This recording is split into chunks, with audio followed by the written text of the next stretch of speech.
What's going on, everybody? Welcome back to a huge episode of the Sling'n Proffet podcast. Thank you for joining us, Prophet. I'll tell you right now that the room is packed already. It's packed.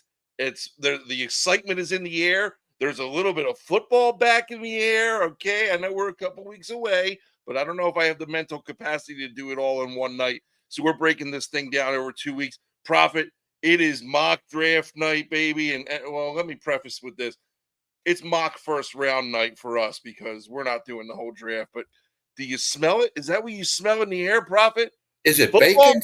Is it bacon or is it pigskin?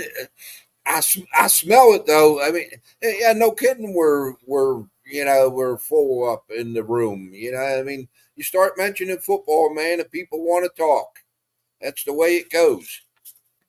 I'll tell you. Well, I'll tell you what. Whatever you're smelling in the air, I'm smelling it here too. But I don't know if it's bacon. But hey, I'm excited. We got a lot to talk about tonight. Obviously, we're going to go through.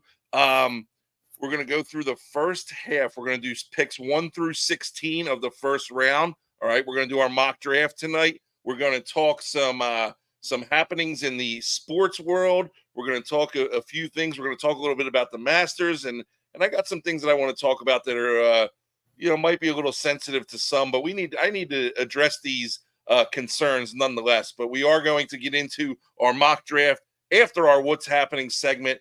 Again, Prophet, big night, next week. We're kind of rolling into this, man. Now we're getting to be in the middle of April, which is crazy because April just flew by. All right, you get in the end of April, you got your training camp or the draft, you got your mini camps, and before you know it, it's going to be the end of July, and we're talking about training camp. Football. So Yeah. football's right around the corner. I mean, personally speaking, from my standpoint, we start practice in less than 2 months. All right, Crazy. It's beautiful, but crazy. Prophet, we got breaking news here. Okay, Let's breaking hear it. news. Corey Morin. All right, Corey, Corey Morin, our winner. first time writing in on the show. He won the March Madness bracket. Corey, we shouted you out last week. Congratulations on winning. Please write to us. I see that you're writing in from YouTube. All right, please write to us on either Facebook or find us on Twitter, and just write to us, and we'll be able to get your information and get that gift card out to you. Not a problem. Congratulations again, and thanks for chiming in, Congratulations, buddy. Corey. Yeah, he won the March Madness bracket, so he wins a free $50 gift card. We're gonna send that out to him as soon as we get his address and stuff like that. But don't put it obviously in the comments. Send us a private message. But thanks. Cool. So where were we, Prophet? I had breaking news, but I want to talk about something. What did you do this week? What did you do? I was down in Virginia. All right, we were down in Virginia for we've been all over the place. Remember that song "Rambling Man" by who sang that song? Oh, I was born a Bob rambling C. Oh, man.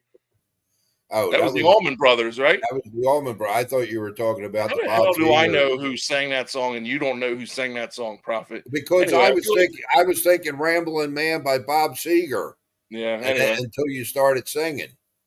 Yeah, there is more than one You're not the only rambling man in the country, Slang. yeah. So until you heard me start singing, and then you thought I was a mix between Fergie and Jesus, but Yeah, anyway, that made it even more difficult for me to figure out. anyway. So I was down in Virginia this weekend. It was beautiful weather. Kaylee had a soccer camp down at the University of Lynchburg. She loves it down there. We were able to go down as a family because Laura hadn't seen it yet, so she was able to see the campus. She loved it. Beautiful weather, and it was the trip was twofold because I got to meet. I have a client that I'm working with who is a big time tight end at the university or Liberty University down there in Lynchburg, ironically enough as well. So we met up for dinner Saturday night. We were able to get dinner. I'll tell you what, Prophet. Not many people make me look small, and if you saw the picture that I posted, He uh, towered you. yeah, man, he was all of 6'5", 6'6". So keep an eye out. His name's Bentley Hanshaw. He's a tight end at Liberty University. He was the only. If you watched the Fiesta Bowl this past year, he was the only guy from Liberty to score a touchdown. So that was him, and that's my client that we're working with. So we had a nice trip. Many more this year, Bentley. Yeah, hopefully. How about you, man? How was your week? You know what? It's been a pain in the neck week for me, man. I had a little incident last week at the local grocery store with the guy that pushes the carts back to the store. The idiot ran into the side of my car with three buggies and scratched my car all up. And I've been fighting. I've been fighting with the insurance company. They don't want to pay. Their insurance doesn't want to pay the prices that I got, and yeah, and it's like, well, why don't you hire somebody that knows how to push a shopping cart, and then we don't have this problem. It's a good thing. It's a good thing I'm a lover and not a fighter, or me and that bug-eyed son of a bitch would have been rolling. Hey, Yeah. hey, listen. We're all about love on this show, and Well, it's that's all what I love, said. I'm a lover. all love, no hate until football season rolls around, and then all bets are off. But hey, let me bring up my trusty. Where are we at? I'm sorry, my trusty PowerPoint here, so we can get started. The first thing I want to talk about is in our what's happening segment was the WNBA draft. And Prophet, we spent a lot of time last week talking about the WNBA draft, did we not? Or the WNBA, correct? Yes, we did. Too much, Probably more probably. so than we've ever talked about anything before, or other than football, or we're ever going to talk about again for the WNBA, so to speak. Would you say that to be fair? Yes, true statement. One thing I want to touch on, Prophet. One thing that I want to touch on that came out of this WNBA draft. Okay, Caitlin Clark got drafted, no surprise, number one overall to the Indiana Salesforce, whatever that team name. That's the sponsor. The Indiana, The Indiana girls. Okay, we got it. yeah. So to the Indiana girls. So to no surprise, nobody's surprised she got drafted number one overall. And then not long after she got drafted number one overall, Prophet, there was a meme that came out, and and it just says Caitlin Clark contract breakdown. And I said, is it too much? And I don't mean is it too much because I think if she's getting paid too much, I just want to, I want people to be scrolling on Twitter and see, is it too much? What the hell are they talking about? And now our viewership jumped up by eight viewers right there when it said, is it too much? So that was my little marketing ploy, and it actually worked. But Prophet, Caitlin Clark, 4-year rookie contract here, okay? 4 years, $338,000. Breaks down to in 2024, $76,535. In 2025, $78,000. In 2026, $85,000. And then there's an option in 2027 for $97,000. Prophet, I know rodeo clowns, literally. I know rodeo clowns that make more money than this. What? Yeah, but do they get the endorsements? I understand that. I Yeah. get it. She's probably making more money than obviously she's making much more money than $76,000 a year. But what about the girl or the woman who doesn't have the endorsements? And No. you try, and I understand the difference between the NBA and WNBA. Well, the one's has fans, one doesn't draw fans. It's getting to be more popular. Now you're talking about the ratings that we were talking about last week. The money has to come. There's got to be money coming. We got to be able to, this is bad. This is your number one overall pick in the WNBA draft. And I could be like, oh, I might make more money than her, honestly. Not now. I don't have the endorsements that she has, but these contracts are bad, man. I didn't realize how bad they actually were. But I don't know. I mean, it's a rookie contract. How, again, admittedly, last week, and again, I do not follow the WNBA. I don't know. Like, what is that contract like in comparison to, say, a 5-year veteran now, in the WNBA? And I don't know. I think 4 years is a little long for for a rookie contract, but I'm in favor of these low contracts to start. Get in there and do something.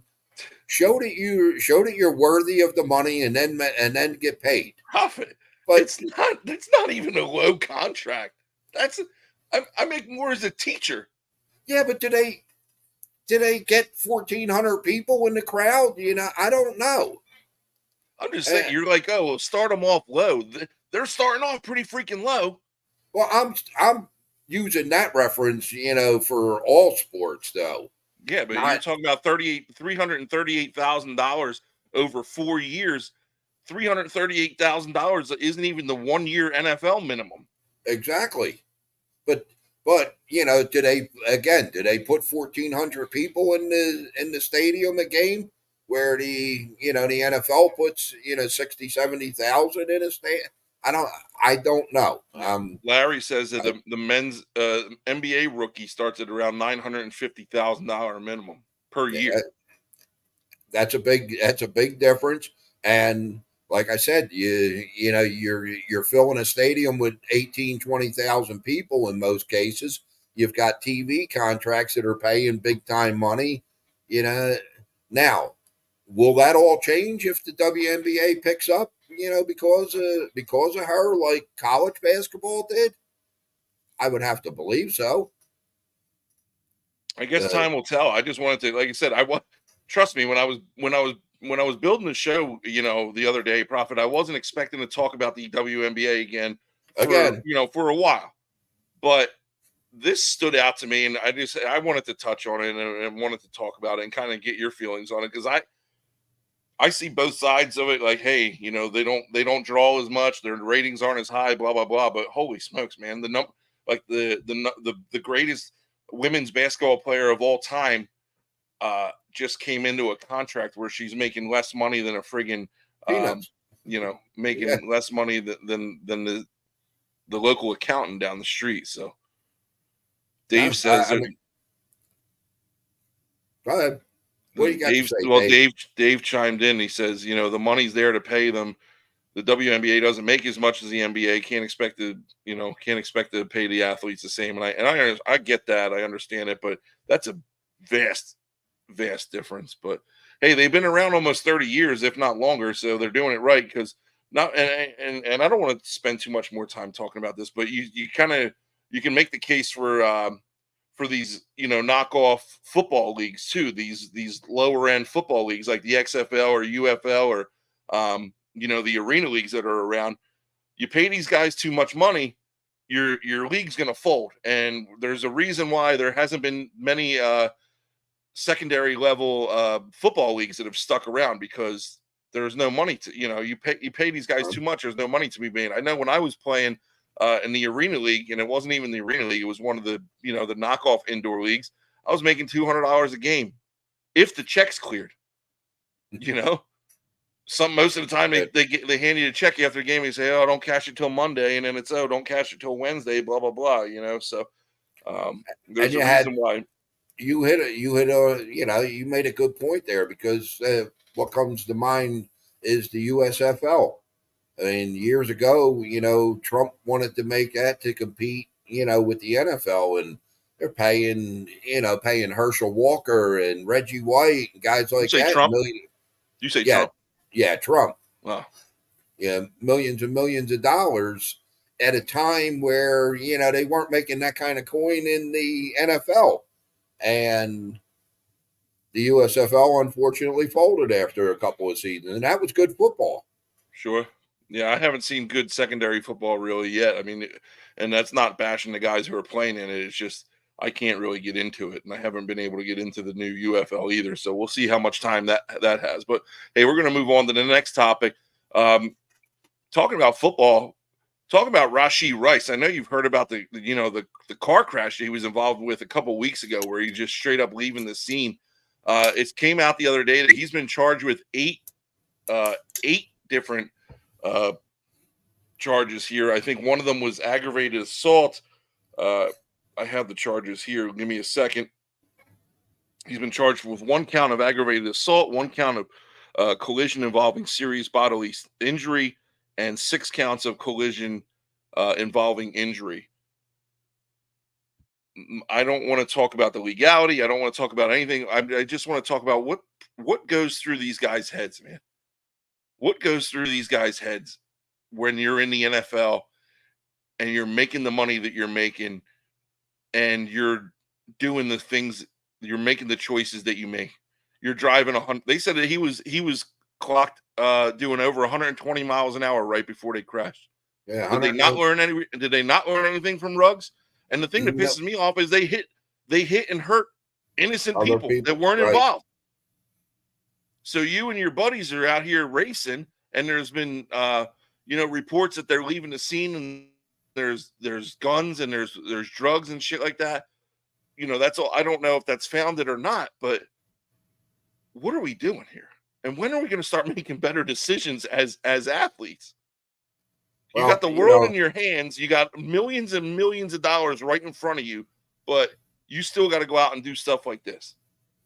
And what are the Chiefs unfortunately, thinking? in a lot of cases, you can't take and turn somebody, give them $4 or $5 million a year, and think that overnight they're going to change their spots. I mean, Allen Iverson is the biggest one that comes to mind. I mean, he all the talent, and he just wouldn't leave his friends. He made all that money, and he stayed with the friends that he had growing up in the hood and all. And you know, I mean, he ended up being in trouble with the law his whole career. And this Yeah, I think guy, of Deshaun Jackson comes to mind Deshaun as a Jackson, big one. I don't remember. I mean, I know AI was in trouble, but I don't remember of him getting anything serious when he was actually playing. But I I know do he know he's did, dead broke now. I mean, he's got you know, but but a lot of athletes are. the, I'm just the like, part the part good. of this whole story that bothers me, okay, is that reading about it the other day, his attorney said we're cooperating fully with the Metro Dade police down and with these guys and these guys. You're only cooperating fully because you got caught. You I mean, left the they scene live. of an accident. You could have killed somebody and didn't know it, doing 120 miles an hour in a rented Lamborghini. You Oh, it could have wasn't even killed. his. No, I'm pretty sure it was a rented vehicle. The Corvette, the other guy he was in, I think was his. But Well, yeah, I mean, they just left the cars on the side of the road. They grabbed yeah, their. I guess that makes sense if it was rented then, because they just grabbed all their stuff and bailed. But I mean, what are and the Chiefs don't have the greatest rap sheet of being angels by any stretch of the imagination. I mean, look no further than the head coach and what he's dealt with over the years. right. But do you think that do you see this having any repercussions carrying over into the season? Can the NFL come down on this or what? No. Yes, they can. Will they? No. He may get a 2-game suspension, depending upon the outcome. What's going to happen? He's going to end up having to pay restitution, and he won't do any jail time for sure. Yeah. He'll Well, pay luckily they said nobody restitution. nobody No, nobody died. So but he didn't know that at the time, and that's yeah. the bad part of the whole situation. Yeah, you do something wrong, take responsibility for it.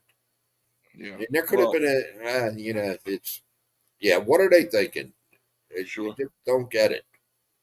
Well, somebody that did a lot of things wrong was Tiger Woods over the weekend at the Masters here.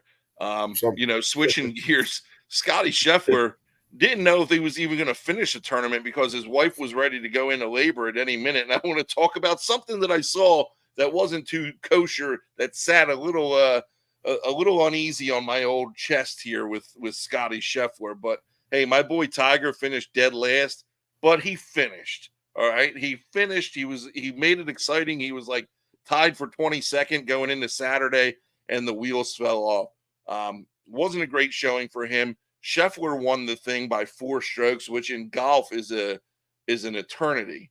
So this thing wasn't even close. All right. Nobody even came close to touching. I don't know if they did or didn't. I didn't even watch the final round, but when you win by 4 strokes in golf, especially a tournament like the Masters, you might as well win by 17. But it was good to see my boy Tiger finish a tournament.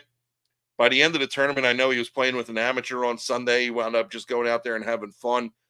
My dude he's got to do something with his hair.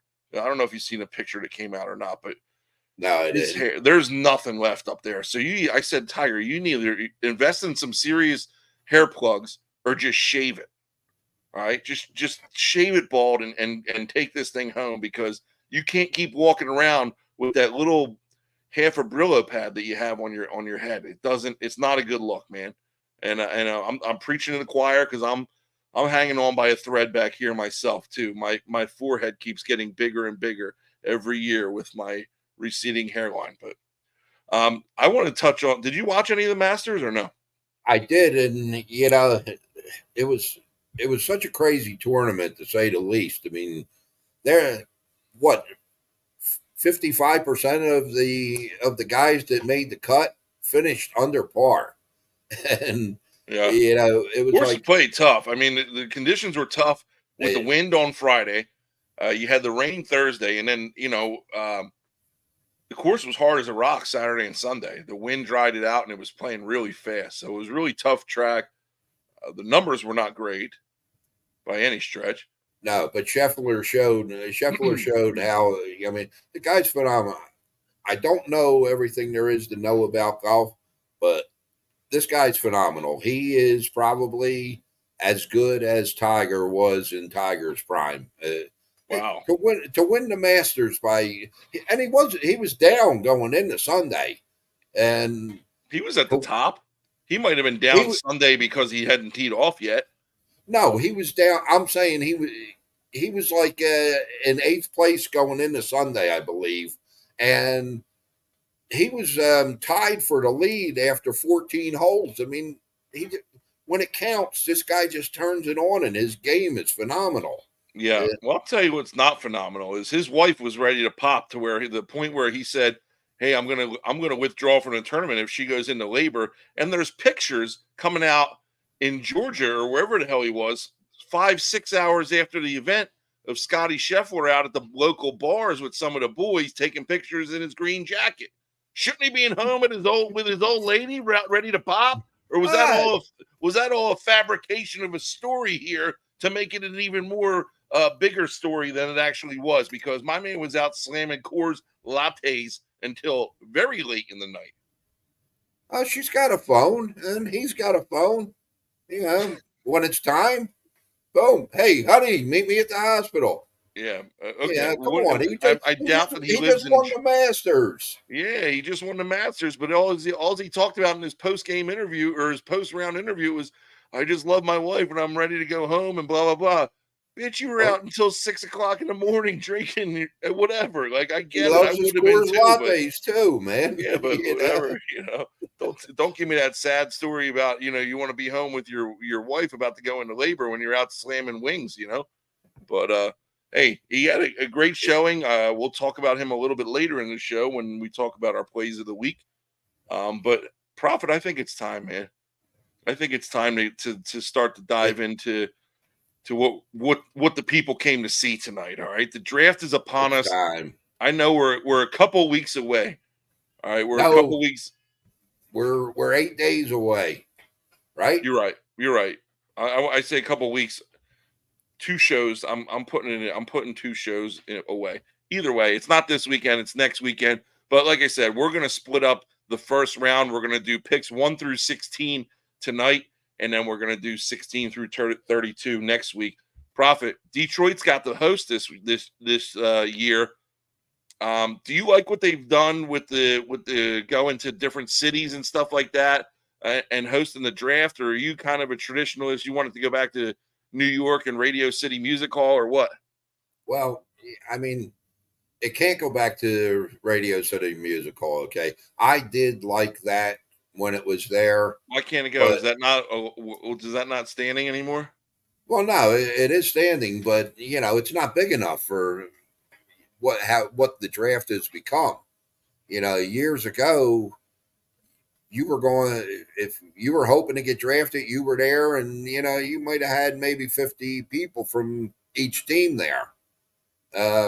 Nowadays, I mean, they're getting 100, 150,000 people out of these things.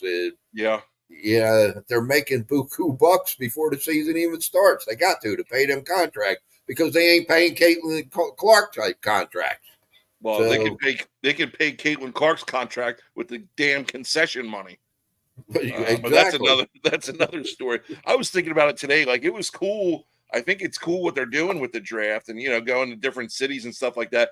But I was thinking today, I was like, it would be cool to go back to old school at least for like 1 year and have it back at the music hall. But I didn't really think of the whole money thing and whatnot.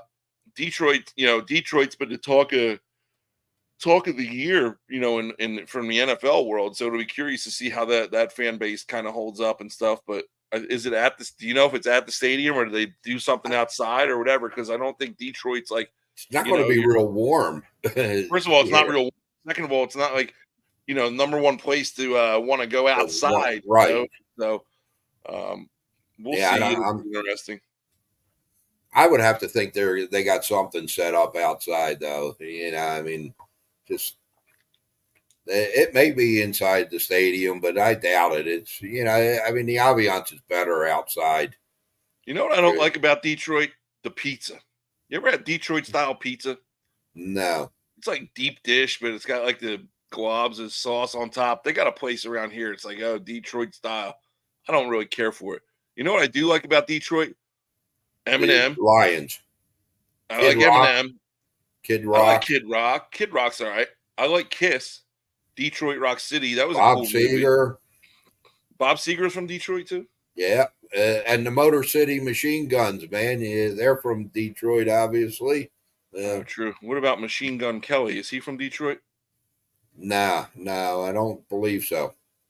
Anyway, hey, I made this sweet logo. Well, I didn't really make it. Kind of, I made it a little bit. Yeah, I made it, but it's we're gonna dive into this thing, and what we're gonna do is we got a comment before we do. We got to see. Looks to be outside, Larry says. That's what I mean.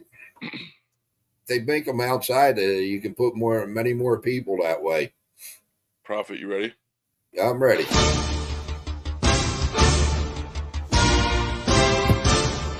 I'll tell you what.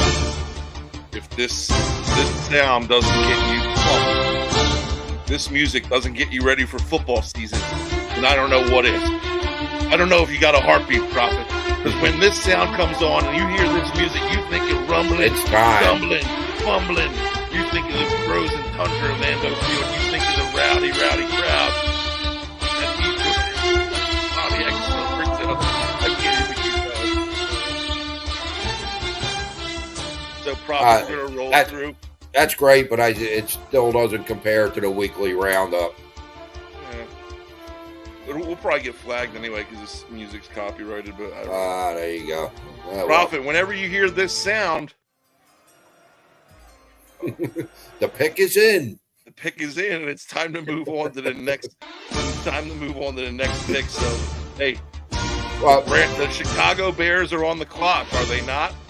They are. And do you think that they're going to keep this pick? Absolutely. In that case. Let me just say, everybody. I mean, we're making these picks, okay? And mock drafts are so difficult because we were talking about it before the show. I mean, one team makes an off the wall pick or a trade happens, and it's like it's a domino effect. It screws everybody's draft up when somebody's there that they didn't think was going to be. So. Just bear in mind, I mean, we're just trying to keep this pretty basic. We're not putting trades in at all. We didn't put trades in here. We didn't, because Prophet, I don't leave it to you to overanalyze something when we're prepping for the show and you say, well, is it who we think they're going to draft or who we would draft? It's a mock draft, Prophet. What do you think? It's who you think the team is going to draft. Okay, well, so that's what we're doing here. Who they should draft and who they're going to draft are two different things. Yeah, but you're not the GM. You're trying to think like the GM. I know, right? Pick is in. The pick is in. And I think we're Pretty, unanimous on this one. And unfortunately, Larry, pretty uh, simple. with the number 1 overall pick, Chicago Bears select quarterback from USC, Caleb Williams. Boo! Boo! Oh, oh. Let's talk to Mel about what he thinks about Caleb Williams. I'll tell you guys. Well, this guy can do it all. He's the best quarterback to come out in the last decade. He's going to be leading the team to the Super Bowl. Oh, bull crap! This is the biggest bust of a pick in recent memory that I can remember. Dude, I feel bad if you're a Chicago Bears fan. If you're a Bears fan, I feel bad for you. Prophet, what do you think about this pick? I feel bad for you too, because there's a good possibility that I believe his name is Tyler Bagent is going to be your quarterback again this year. That's terrible. Hey, that was D2 boy from Shepherd University. I understand that, and I admire him making it to the NFL and playing in games and all, but I don't know. I am just not. I'm not 100% sold on Williams, and it's hard enough for a rookie to to come in and start at quarterback as it is and do well. Not many do. C.J. Stroud's the exception last year, not the norm. But if Bagent is your quarterback for a good portion of the year, man, gosh, you guys are in trouble. And if Williams is in your quarterback for a good portion, gosh, you guys are in trouble. I just don't see it, Prophet. I don't see this guy. I mean, I know he put up the numbers at USC. I just don't see him translating to being able to he couldn't handle college football. Right. He's not going to be able to handle the NFL, and that's just my opinion, but there's a lot of data to back this up. And I just don't think that this guy is going to be the guy to lead this team to where they want to go, So unfortunately, we'll see. Who knows? But I think it's pretty locked in that they're going to be taking him. I haven't heard anything different. And with all the things you hear about the head coach and the GM and the players being at his pro day and stuff like that, it seems like it's all but a done deal at this point. So I got number 1 overall pick, Caleb Williams, going to the Chicago Bears. Prophet, you hear that sound? You know what that means. That's our next pick. That's the next pick. And we got the Washington Commanders on the clock. Number 2 pick overall. Commanders going through some changes. And who do we have? We got another tie here, Prophet. You got Jaden Daniels from LSU, as do I, going to the Washington Commanders. Okay. We'll start with you this time. Talk to me a little bit about Jaden Daniels and why you think it might be a good or a bad pick for the Commanders. Well, number one, the kid's got his head on his shoulders. It's screwed on pretty tight from everything I'm saying. Okay. I mean, he played big time ball in the SEC last year, had a phenomenal year.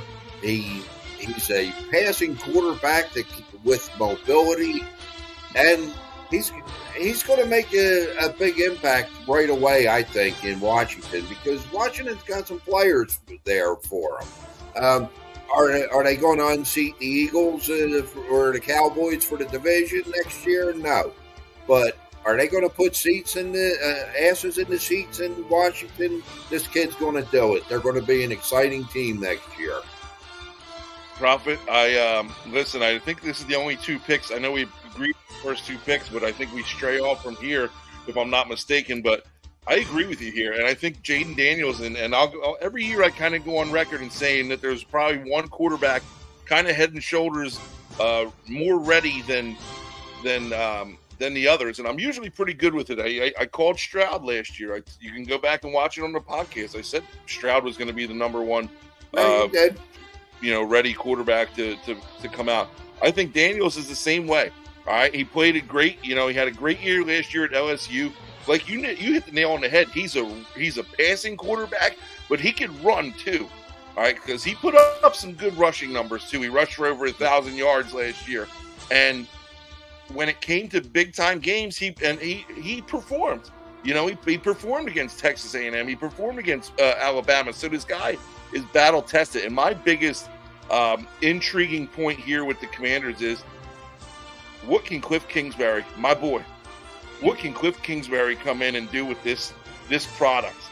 Because now you kind of got Kingsbury what he wanted out of Kyler Murray, right. but on a much larger scale. He's not 5'9", you know. Right. So you know, Kingsbury's going to be dialed in. He took a year off. He was out. He's back from Malaysia. He was out in Antigua with his ladies.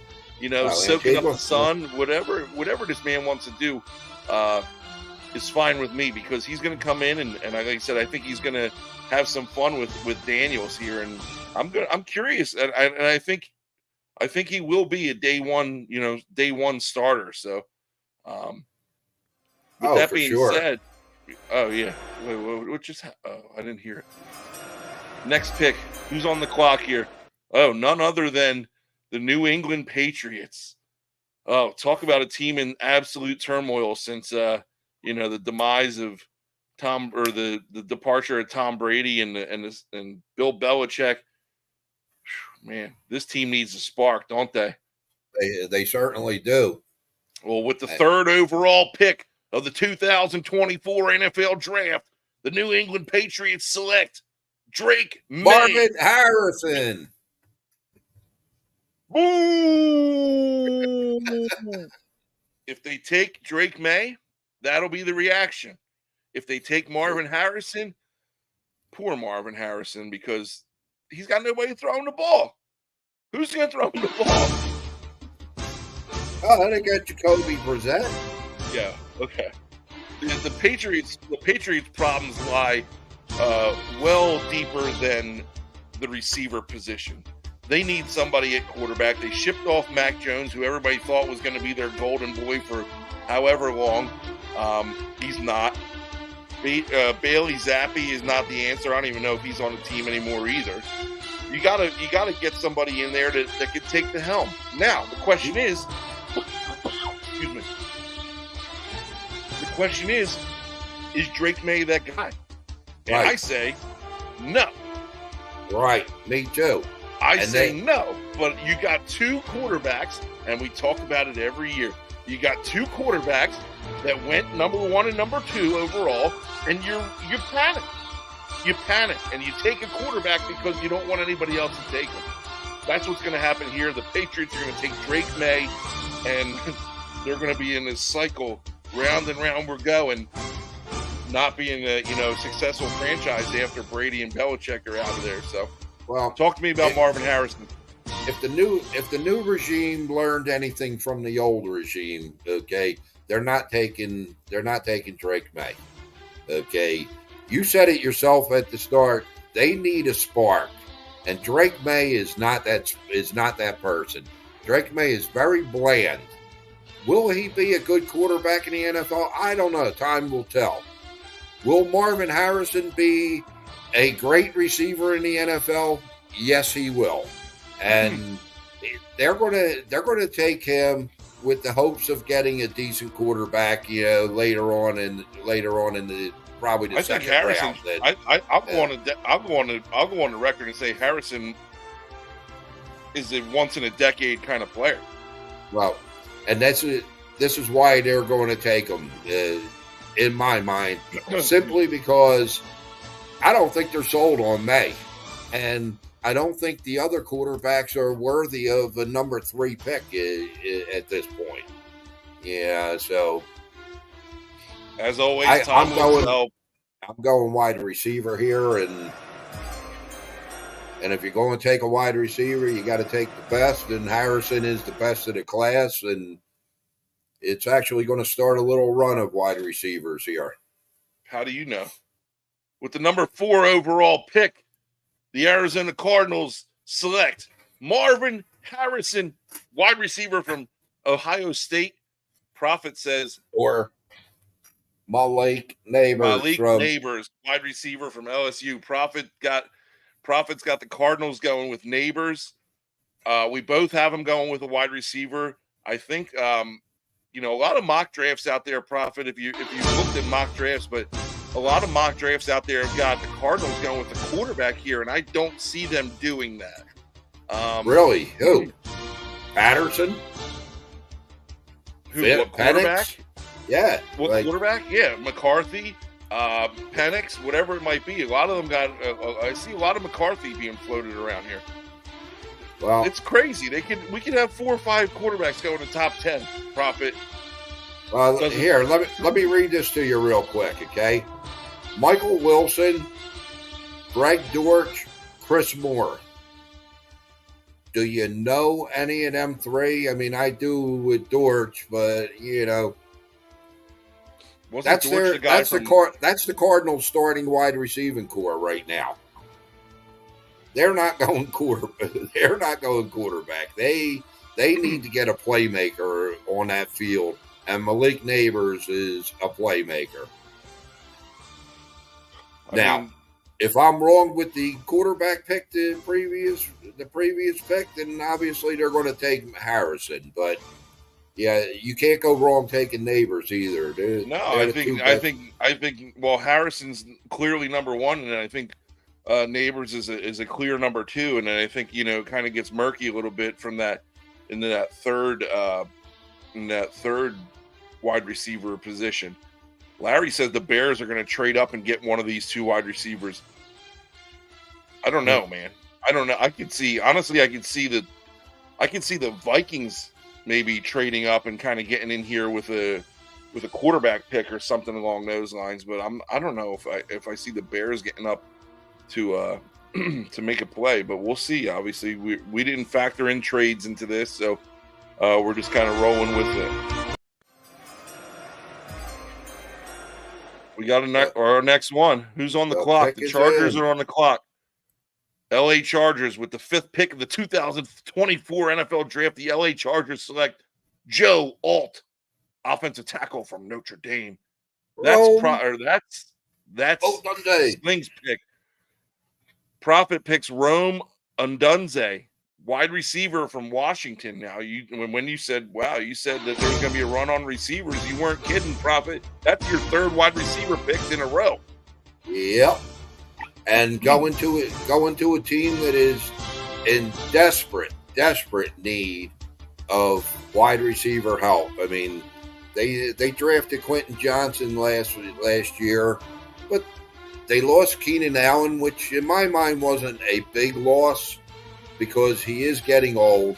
They lost Mike Williams, which in my mind wasn't a big loss because the guy's hurt every year. But Quentin Johnson didn't really step up, though. I like Quentin Johnson coming out of TCU last year. He didn't step up and he had many opportunities. They need somebody on that field that is going to help them score. They got rid of Eckler. They have no receivers. I mean, they got to give Herbert something. I'll tell you what they need to give him is protection. Well, that's why they're going to go with my guy Alt, because they can't afford to have. They lost a ton offensively. They can't afford to have Herbert go down too. They need protection on that offensive line. This guy Joe Alt is 6'9", 315 pounds, ran a 5 40. Freakish athlete who can handle and anchor that blind side or the front side, wherever they want to put him. But they got to put some protection around Herbert and kind of establish that offensive line, and maybe they can get a run game going and see what happens. But Herbert's going to Herbert, man. Herbert, I think he's a good enough quarterback to where he doesn't need a stellar wide receiver core to be good. He can make it happen. I think he needs something, and I just think that both positions in this draft are pretty deep, the offensive line and the receivers. But I think there's a bigger change.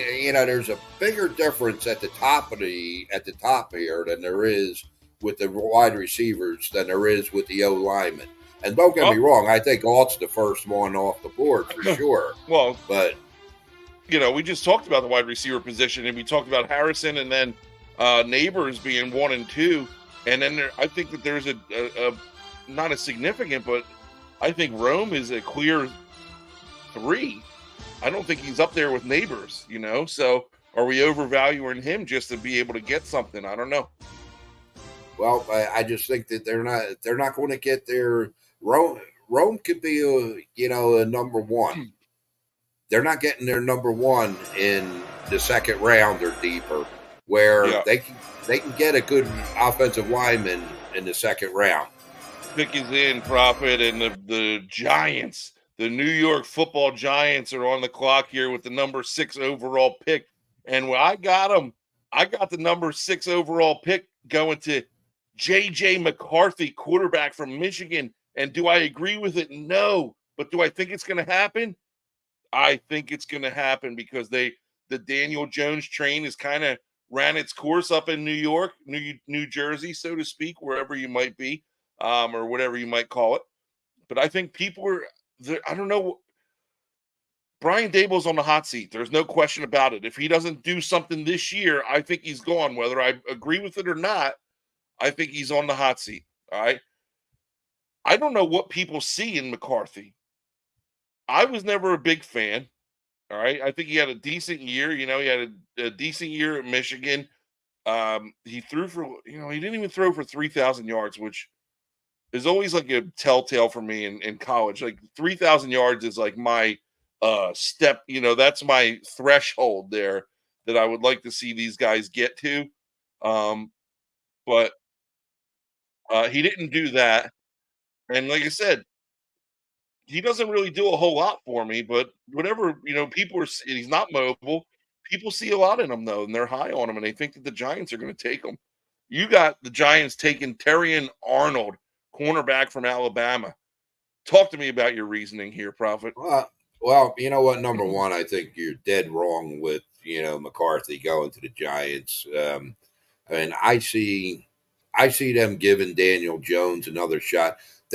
They were high enough on Daniel Jones 2 seasons ago to give him a big time contract. He got hurt last year. They don't know whether I think I know what the Giants got with Daniel Jones, but the Giants don't know. And if they do have a decent quarterback, they're not going to draft another quarterback. They need help on the corners. Dallas, the Eagles lit them up last year. CeeDee Lamb went off on them. Brown went off. A.J. Brown went off on them. They need help on the corner, and Terrion Arnold is the first Bama guy off the board, and he's going to be playing in New Jersey. Yeah, and Arnold, I got Arnold going too here a little bit later, but talk about a great year with 12 pass breakups and 5 interceptions. He's clearly the best corner in the draft, I believe. But I don't know. I think the Giants are going to panic here, and I think that they're going to do something that they shouldn't necessarily do. And I could see them taking J.J. McCarthy because that's all the people are talking about in this area right now. That's the rumor. Well, guess what? I mean, if we're right with our Daniels pick, with Daniels being a quarterback, okay. Now they not only have the Eagles and the Dallas receivers to worry about, but they're also going to have Washington's receivers to worry about, and Washington's got a decent receiving core. So pick is in, Prophet. We are moving on here. Pick number 7, your hometown team, the Tennessee Titans. 2024 NFL Draft, the Tennessee Titans, according to Sling, draft Malik Neighbors, wide receiver from LSU. According to Prophet, Joe Alt, offensive tackle from Notre Dame. Talk to me. We've already talked about both of these guys, but talk to me about your reasoning behind the Titans pick here. Well, I mean, for sure, the Titans are going. The Titans are going with Will Levi. They're moving forward with Levi. They got to protect them. Okay, Levi not that great in the pocket. I mean, moving around in the pockets. They need this big guy here to protect him. Plus, he's going to help open up the running game for Pollard. Hopefully, Pollard can do something as a one. But a couple weeks ago, when I talked about liking the Pollard move, you kind of laughed me off. So that's why I said hopefully he can do something. I don't think Tony Pollard is a number one running back. He's a Well, great, off the bench guy, third down scat back, but I don't think I he's in mean, you one. mentioned it. You mentioned it earlier that Levis needs help, but I don't think he needs help from the offensive line. I think he needs help on the perimeter, and he needs a Yeah. wide receiver to be able to throw the ball to. And right now, Well, he's got DeAndre Hopkins, and they also picked up the kid Ridley. They they picked signed up Ridley. Ridley. Yeah. And do they still have Traylon Burks? I don't know if he ever panned out or not, but you talk about a pick a couple of years ago, less than 2 years ago, I think that they wasted it, or they used a high draft pick on a receiver, and I don't think he's ever really quite panned out the way they anticipated him. But They they got to help Levis somehow. So they haven't done well drafting receivers. Yeah, Corey Davis, Burks. They draft these guys high, so that's why they're going with a lineman. yep. Pick number 8 coming in for your Atlanta Falcons. I got them taking Rome Odunze. They need help. They need a lot of help, Prophet. You got them taking Jared Verse, defensive end from Florida State. I hear a lot of talk about this guy, Prophet. He's very high on people's boards. Uh, Dynamic edge rusher coming off the edge, can kind of set the edge from a width standpoint, kind of stop the outside runs and stuff like that, and be a pass rusher from the outside as well. So, what do you know about Jared Verse, and what do you know about why the Falcons are going to take him? Well, watch it. Number one, they need help on the defensive front. They gotta be able to start pressuring the quarterback, and you know he's the guy. He Seeing him play. I mean, the very first game last year, they went up against LSU. Man, LSU couldn't stop him, and LSU had a pretty damn good offensive line. But Verse is a beast, and he's going to go in there. He's going to start from day one. Um, you got you got receiver going down there. Yeah, I I mean, you don't got new quarterback. I don't like that pick though. I mean, they've already got they got Drake London, they got Darnell Mooney, they got Rondale Moore. Okay, they've got Kyle Pitts, and if history tells us anything with Kirk Cousins, he needs one receiver and one tight end, and he's got that. He'll force feed the ball to the receiver. Not saying that they won't go after another receiver later. I just don't see them going I after a just think if he's receiver on the early. board, who do you want? You want Jared Verse or do you want a Nah, Dunze? I don't. yeah, Who knows? So we'll see. They do have like I said, they got Cousins down there. They want to put weapons around them. Maybe they use the other guys in some tactical maneuvering. Who knows? That being said, we're moving on to our next pick,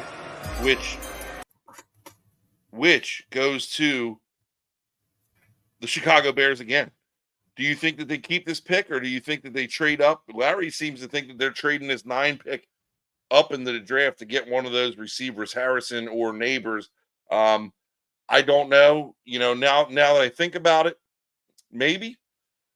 You can use 9 and some leverage in the second round to kind of move up into that top 5, maybe 2 picks in the well, top 5. You're I, talking about big money. I mean, You're talking about big money. I can only see them trading with the Giants in reality if that were to happen.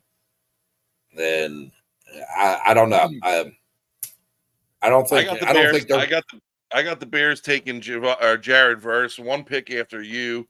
Have the Titans taking, or the Falcons taking them, and you got the Bears taking Olu Fashanu, offensive tackle from Penn State, highly touted player out of Penn State. Um, you got him protecting the new quarterback. I don't know if you and want. you're Would you say? no nothing. Go ahead. Listen, you need a lot of help here in Chicago, so I'm getting get it from both ends. Shore up the defense. Do whatever you're going to do with the quarterback position, because that's already a waste in my opinion. But I guess See, but you're going the route where you're protecting the young guy, or what? Yeah, for sure. And your last two picks have been they can't happen because my pick to have one ahead of you is going to take these guys off the board. Okay, so Okay, they happen but in my world. I mean, now Chicago definitely needs an edge rusher. Okay, but I don't think Verse will be there for starters. And if he is, this pick could change. But I don't think he's going to be there, and that's why I'm going with the guy that should have been playing for either Oregon or Utah. I mean, it's not right that a guy with a name like that's playing Penn State. I mean, you can't even pronounce his name. But That's yeah, true. yeah, Anyway, they gotta. I mean, they got to do what they can to to keep Williams upright and excuse me. uh, or Badgett. Yeah, we're Badgett, whoever it might be. Pick is in for the 10th overall pick, and we got the New York Jets. The New York Jets, intriguing. All right. Last year they were supposed to have a run. Aaron Rodgers comes into town, blows his Achilles faster than well, I'm not gonna go down that road, but blows his Achilles pretty quick. And it's interesting to see what's gonna happen with him coming back this year. They got a good team. All right, they got a good team. For my pick, I went with Olu Fashanu, who is a solid offensive lineman. You got to protect Rodgers, man. You got to protect Rodgers at all costs because you see what happens if he's not protected. He blows his Achilles. All right, and if we want this guy to make a run at the vice president, we need him healthy. Yeah, Okay, so absolutely. we got to draft this Fashanu at offensive tackle. You got them taking Brock Bowers, big time tight end out of University of Georgia. Talk to me. Well, okay. Number one, this is their this is their top need. I mean, Tyler Conklin is not. He's getting older. He hasn't had much production the past couple of years. Um, we, we've seen in the past that with Green Bay that Rodgers doesn't always necessarily need good protection to make plays. He needs playmakers, and Yeah, but getting he's getting older. I mean, I get he's it. I, old. I I get There's it. no Yeah, two ways around it. but you have to ask yourself. Do we take somebody that we're hoping that we're going to hope can keep them upright, or do we take you said it a once in a decade talent? That's this guy Bowers. This Hmm. guy, he is phenomenal. He can block on the line if need be, and he can stretch defense. There, linebackers and safeties are going to have nightmares covering this kid in the NFL. Who do you He, compare him to in the NFL? um, I'm going to go back a ways and say Tony Gonzalez. Damn, I mean, that's a big time comparison. yeah, and I mean Tony Gonzalez. He was a guy that just stretched defenses. I mean, you had to give him cornerback almost respect because Yeah. he's gonna blow safeties and linebackers away. And the guy can catch the ball too. Like he's an all around talent. And Well, they're the only team so far up to this point that is in dire need of a tight end, and I think they go with him. we're going on pick number 11. We got the Minnesota Vikings on the clock, and we both got the same idea here, but not with the same player. I'm kind of going out on a limb a little bit here. I got the Vikings at number 11, taking quarterback from Washington, Michael Penix Jr. Okay, you got them taking Drake May, quarterback from UNC. I've been hearing good reports. Have I been hearing good reports or bad reports about Penix coming out of these pro workouts? They've been hearing good reports. I, That's what I've been I hearing. That's don't why he's know. I'm climbing. not. I'm not in your head. Yeah, that's I don't know. I hear voices in my head. Isn't that a Randy Orton song or something? Anyway, Penix I think has climbed the board. Um, the Vikings, Vikings quarterback is who? Sam Darnold. Yeah. Hey, Larry agrees with me. Larry thinks that the Vikings take Penix here. I got somebody agree with me. So yeah, the Vikings got Sam Darnold. He's not, he's a holdover guy. We both got them taking quarterbacks. I don't. I personally like. I know that I put Drake May in what my third overall pick, but I think Penix will have a better career long term than Drake May. So Quite possibly. But I mean, if things go the way I'm predicting them, Drake May's there and you need a quarterback, you know, all indications are that Drake May's a little more polished than Penix. Who are you going to go with? Penix, you going to take a shot, or you're going to hope that Sam Darnold can maybe get you 2 years, or do you come on, want to take a Prophet. guy? You know that you're taking if you're taking a quarterback at number 11, you don't have 2 years. It's not the way the NFL is anymore. These guys are starting by week 6, week 7. All Well, right. but at number 11, they're not starting at week 1. And right now, he's being gauged as a week 1 starter for New England. So, that's what I'm saying. I mean, if it, all things being equal, if both of these guys are here, Drake May, I think, is going to the Vikes. We'll see. We'll see. Again, I think you're wrong about that. I think you're taking somebody at number 11. You want them to play, and you want them to play early. Pick number 12 goes to the Denver Broncos here. They could go a lot of ways with this. I think they need a lot of help, especially after the debacle last year. They moved on from Russell Wilson painfully. I got them taking Terry and Arnold, cornerback from Alabama. I know we talked about him earlier. Prophet had him going a little bit higher than I did, actually a lot higher than I did. And Prophet's going with J.J. McCarthy. All right, so Prophet's got J.J. McCarthy going to Denver, trying to fill that void that Russ leaves in their heart. You think that McCarthy's the guy to do it, Prophet? No, I don't. I'm not real high on McCarthy, but I think again, that's why I asked you: is it who I think they're going to pick or my pick? So I think Denver's going to, I think Denver's going to go quarterback here. I think this is more of a Sean Payton type quarterback. So yeah, I think if he gets down to Denver, I think he's going to be on the Broncos. Larry says the Broncos take Nix. Does he mean Bo Nix? Bo Nix. Look, who Are we knows? I talking about? mean, Are we really talking about potentially 6 quarterbacks taken in the first round here? In the first 16, yeah, quite possibly. It's unbelievable. Like, dude, makes me think, Prophet. Maybe if I was a Maybe, quarterback, maybe if I was a quarterback in this day and age, I could have gotten drafted in the friggin' top 15 because these guys just fly off the shelf like damn hotcakes. yep, Anyway, that being yep. said, I think that the pick is in. It is. It is.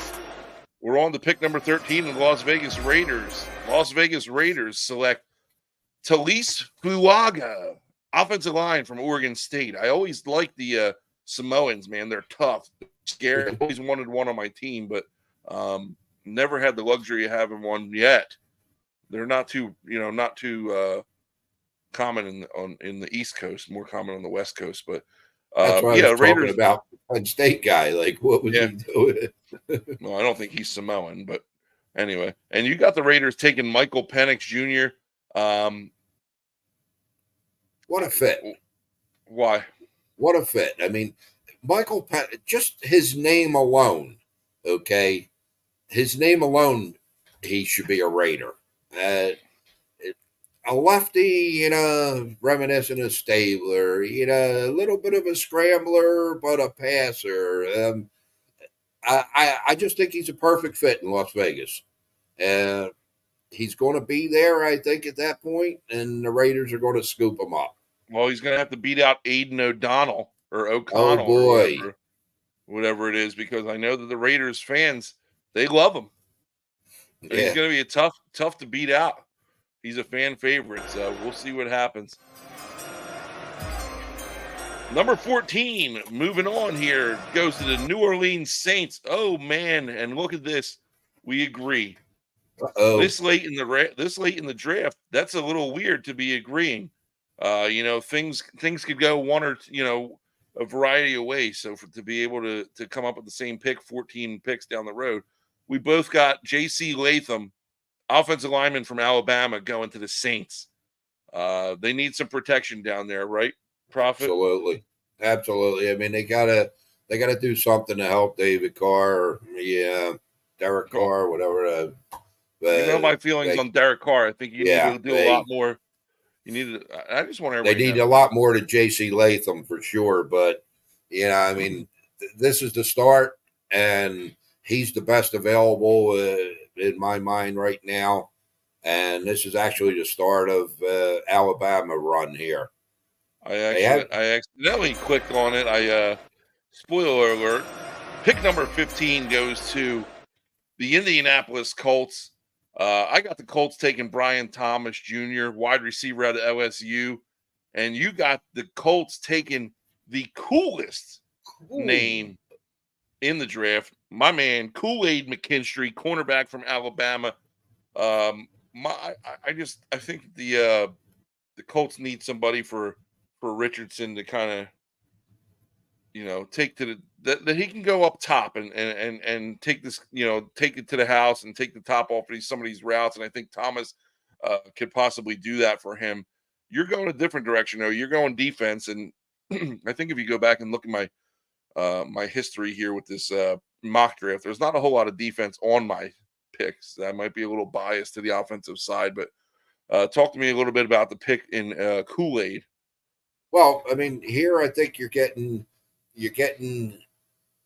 not the top, but the second, the second best corner coming in, coming out of the draft, and you're talking being in a division with the Houston Texans, who can score points. Jacksonville, depending upon what Sunshine does, they can score points. And, the Titans now are bolstering their offense to put points on the board. You need somebody to try and stop. Yes, you do need help scoring points also, but their their wide receivers ain't that bad as their defense is. Yeah, they're Uh, I know they need help on both sides. I just couldn't bring myself to draft another defensive back. So, like I said, I'm leaning more towards the offensive side. And the last pick for our evening, before we pick it up, pick 17 through 32 next week, the last pick goes to the Seattle Seahawks. And I got the Seahawks taking Jackson Powers Johnson, offensive lineman out of Oregon. And Prophet's got the Seahawks taking Tavondre Sweat, defensive tackle for Texas, who has garnered some, they're saying that his stock might fall a little bit just from behavioral issues. But when I think of a defensive tackle, I want them to have behavioral issues. I exactly. want them to be a mean son of a gun. You know what I'm saying? I want them to spit on people, and I want them to step on your hands, and I want them to be mean and nasty. Because if you got somebody who's too nice, that ain't doing the job. You're with this kid. You're getting a Fridge Perry type guy, or Or a I mean, Bill Romanowski well, I mean type that's yeah, mentality. right mentality, yes, but Yeah, um, this guy, he's like 6'6", 360 pounds, I believe, and he's huge. yeah, put him at 6'6". His wingspan is alone He is reminds going me. to He make kind of that. reminds me of Albert Hainsworth, but not as Ainsworth, big. yeah, You know, yeah. But Hainsworth had his issues too. But he was a menace up there. Put him in a one tech. You put him in a one tech. You put him in a three tech. You can't move him. It doesn't matter where he plays. You can't move the guy. This guy's a little bit quicker, I think, than Hainsworth was. So it'll be interesting to see. But you got Sweat going to the West Coast. Prophet. That'll wrap up our first half of the first round. And I'll tell you what, these mock drafts are not easy. They Nope. are not easy, and they're definitely not easy to talk about because you got a lot of moving parts and a lot of people that you got to study up on. So to these people who do it for a living, God bless you. Good for you, because it's a lot of research, man. Sure. A lot of time and a lot of hours. Profit, right? But you know what? I'm happy to say, Sling. It appears as though you put your time in this week and did your homework. Yeah, nice job. Yeah, That appreciate was a that. That left was hand. great. That was a Yeah, left-handed compliment for yeah. No, sure. But I definitely put a lot of hard work, a lot of hours into this, and the studying and researching. I definitely don't have 85 tabs open on top of my screen right now with everybody's stats and stuff like that. But hey, that'll wrap up our mock draft for tonight. Okay. Join us again. Of course, join us next week. And we're not done for the night. We still got to talk about our plays of the week. But we're going to wrap up this mock draft next week. And then obviously we'll the draft will be the next night. And then we're going to dissect it the week after that. And we're going to talk about what came to fruition and what didn't come to fruition. But always an exciting time, especially if you're attached to a team. Always interesting to see where your team's gonna go, what kind of moves they're gonna make. I know Larry's excited to see what they're gonna do. Is there any possible way? And I know that we told this mock draft we said is what we think that these teams are gonna do. Is there any possible way that Caleb Williams doesn't go number one overall? I just don't see it. All my sources are saying he's going to end up in Chicago. Anything's possible. Let's put it this way: if he's not going to Chicago, the Bears are doing the best job of keeping quiet than anybody's ever done on who they're picking. Let me say this, or let me ask you this, because I know, you asked me for a reason. What are we doing? What I think that they should do? What's your big surprise coming out of 1 through 16 that you think is going to happen? Do you see? I mean, now that it's said and done, do you see a trade going down? Do you see anybody trading up in your mind, or what? Yeah, I actually do see. I think New England could possibly trade down. And take who? I don't think they would go down to the Bears, but they might. So you're talking about they move from 3 to 9 or 3 to 8? Because I'm telling you, I'm not sold on New England going after a quarterback in the first round.